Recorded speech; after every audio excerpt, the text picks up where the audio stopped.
La idea de hoy es meternos en Siria. Creo que ya estamos en contacto con justamente quien iniciaba el programa de hoy con su anticipo bastante anterior, con esta capacidad de anticipación que tiene Horacio Calderón. Horacio, ¿estás ahí? Sí.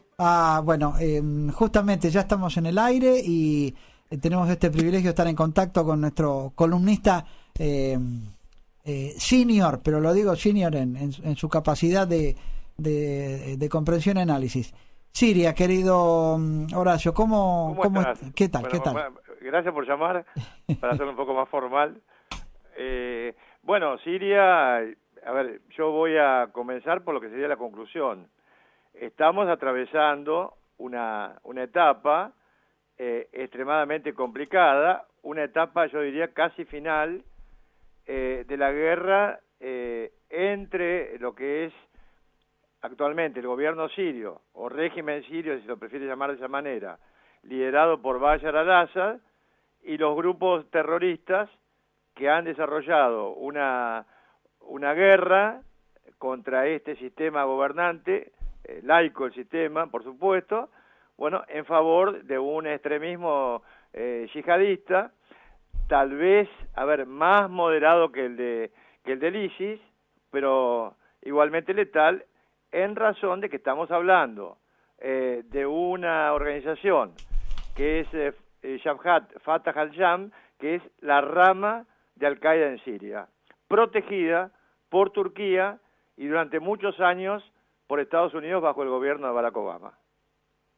Una de las cosas que me preocupaba, Horacio, es que, bueno, esto es como cuando vos encerrás, viste lo que dicen las abuelas de arrinconar a un gato, te expones bueno, lo que todos sabemos. Se estaba cerrando el cerco sobre Idlib, 3 millones de personas aproximadamente. Exacto. Ahí cerquita, yo siempre lo hago con el mapa acá, vos lo debés tener en la mente. Sí, por supuesto. Turquía cerrando la frontera, pero a su vez, ahí cerca en Latakia, haciendo ejercicios, la flota rusa, que es por donde habían llegado los Tomahawk desde la flota cuando atacaron tiempo atrás. ¿Te acordás? Exactamente, los blancos, sobre todo el ISIS. Exacto. No, lo que hay que aclarar al oyente, aunque los oyentes de Cascos Azules son altamente calificados, porque muchos de ellos son militares y que obviamente al ser Cascos Azules conocen muy bien lo que es la arena internacional y las regiones en conflicto. De paso les envío un saludo. ¿No?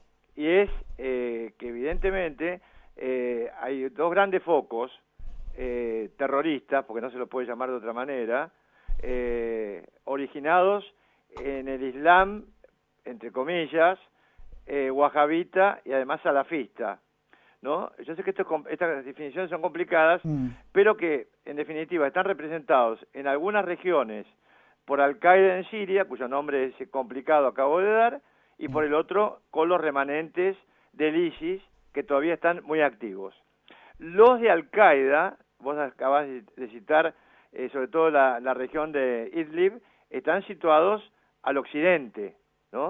Al occidente de Siria, lo tengo todo en mente, al sudoeste de Alepo, al noroeste de Hama, ¿no? Perfecto, sí. Y muy cercano a Latakia y Tartus, que en definitiva es donde, bien acabas de comentar, no solamente hay una flota rusa, sino que además hay bases rusas en todas esas regiones, ¿no? Justamente el temor que tengo, que anida en mí, es que si llega a haber por error un ataque de una respuesta, como lo hubo cuando fue el tema de Khan Sheikhoun, que lo tengo acá anotado en abril de 2017, y una retaliación por parte de Estados Unidos en Shayrat. Claro, se trataba de una base chiquita siria, no va a ser cosa que toquen a algún miembro de Putin, de Rusia, ¿no? Porque ahí tenemos un problema en puerta. ¿No? Bueno, acá lo que yo te quiero anticipar, que quede esto muy sentado, porque lo que queda grabado luego no se borra, ¿no? Es que hay despliegue de armas químicas. Hay En por este parte momento, digamos, fuentes que están en el terreno, ¿no? Han detectado movimiento de armas químicas, sin que yo pueda en este momento atribuir a que esas armas químicas están en manos del régimen de Bashar al-Assad, o están en manos de los terroristas, o están en manos, en definitiva, de otras fuerzas, entre comillas, rebeldes. O sea, ¿el problema cuál es? Que si hay uso de armas químicas, el blanco mediático y militar podría ser, por supuesto, el gobierno de Bashar al-Assad.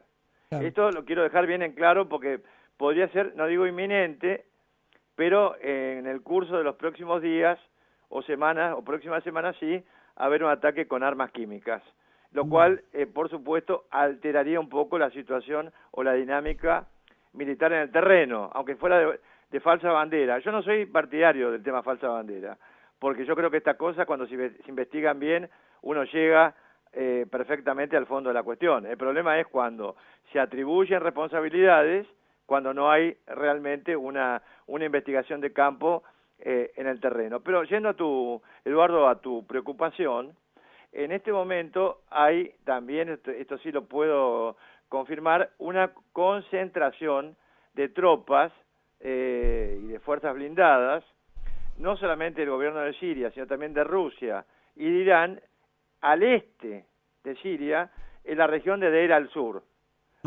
donde este brazo de Al-Qaeda también tiene uno de sus brazos. Porque, a ver, Idlib, o sea que es una región que muy bien acabas de mencionar, sí, fue tomada por el brazo de Al-Qaeda hace pocos años atrás. Lo hemos hablado acá en tu programa, ¿no? Gracias a que se pusieron de acuerdo todos los representantes proxies, como se dice en inglés, tanto de Turquía como de Estados Unidos, como de Arabia Saudita, es decir, grupos terroristas, grupos rebeldes que se supone serían, entre comillas, democráticos, etcétera, pero que en definitiva coordinaron todo ¿para qué? Para derrotar a las fuerzas blindadas de Bashar al-Assad en este lugar. ¿Con qué lo hicieron? Con armas de los Estados Unidos. Sí, tal cual.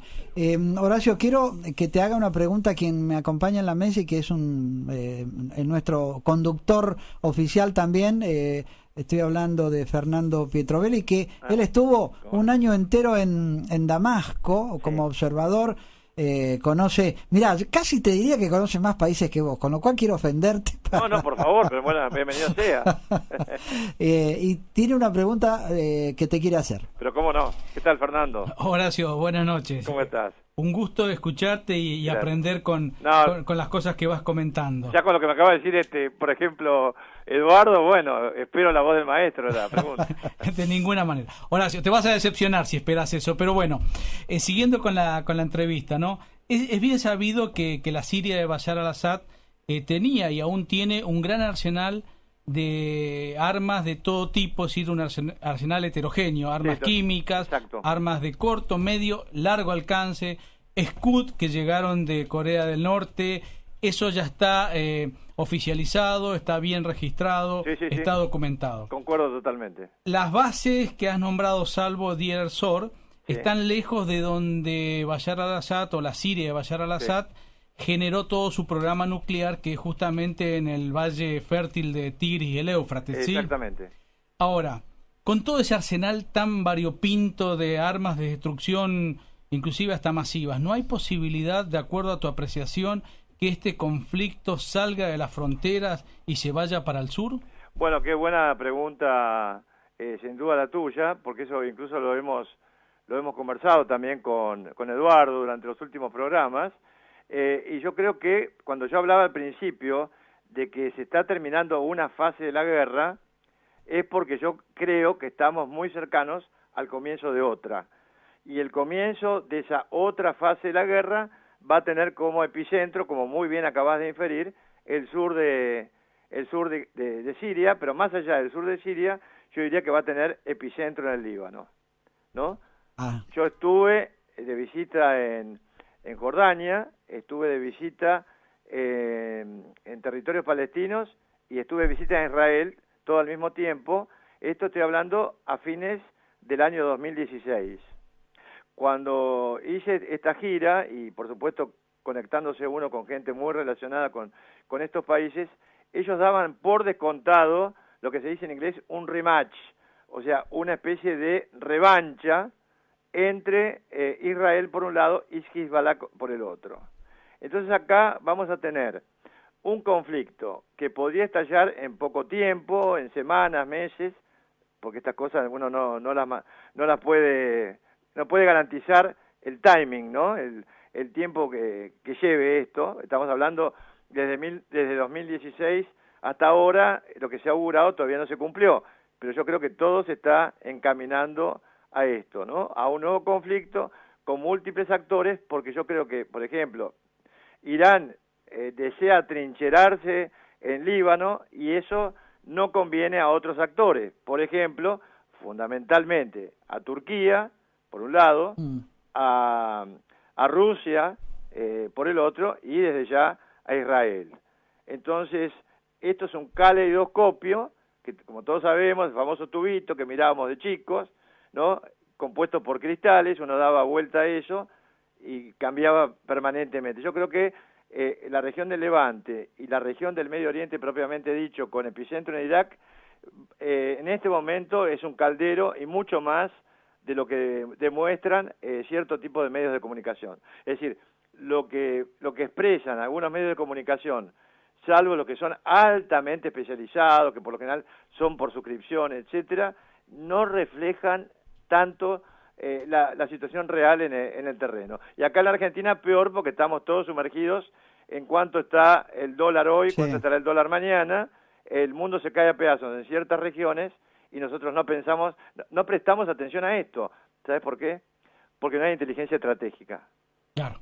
Entonces, un país, digo la Argentina, que no tiene inteligencia estratégica, entonces le es muy complicado anticiparse a crisis internacionales como la que ha ocurrido en Turquía, que de haberlo hecho nosotros podríamos haber tomado las medidas económicas del caso. Horacio, yo cuando me contabas que la poca atención que le damos en forma masiva en los medios de comunicación a ese conflicto, tal vez está dado por el hecho de que asumimos que es muy distante, pero seguramente vos sabrás de aquel famoso espía que estuvo en Damasco, Eli Cohen. Sí.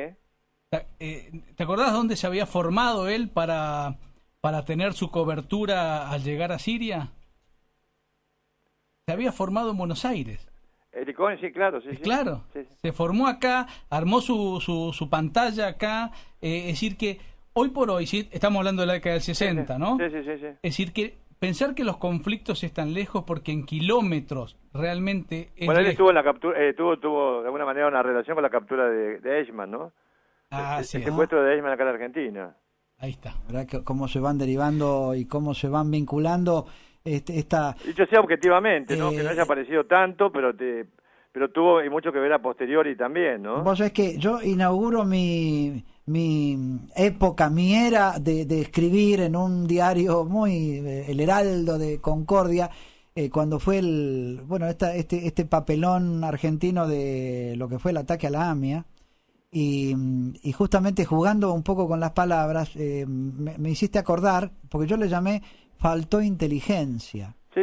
En el doble sentido de esta poca inteligencia que tenemos los argentinos de no tener sentido de trascendencia estratégica, de sabernos ajenos al tablero mundial por una cuestión de voluntarismo neto, ¿no? Claro. Pero por supuesto, además que estamos, lamentablemente, la dirigencia política argentina, y en esto no absuelvo a nadie, ¿no? En esto sí que es transversal, se caracteriza justamente por la ignorancia de los problemas globales graves, porque ahora estamos sufriendo nosotros, de alguna manera, la crisis de Turquía económica, ¿no? Pero eso se podía haber previsto si hubieran existido, claro, digamos, estudios de inteligencia estratégica, que no los hay. No los hay. Mira, yo te comento algo muy breve, Eduardo. Vos sabés que yo doy cursos.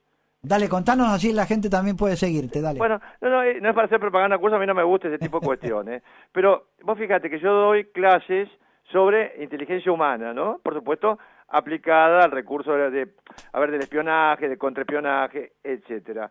Bueno, los alumnos, los cursantes que yo tengo, por ejemplo, me dicen que ellos no les han dado formación, estoy hablando de gente que tiene maestrías en la Argentina, en el exterior, que no les han dado materias, por ejemplo, como licitación, ¿no? Que es una cosa para mí clave en el mundo del espionaje, que es cómo sacar información a un blanco hablando con él sin que el blanco se dé cuenta. Claro. No tienen ni idea.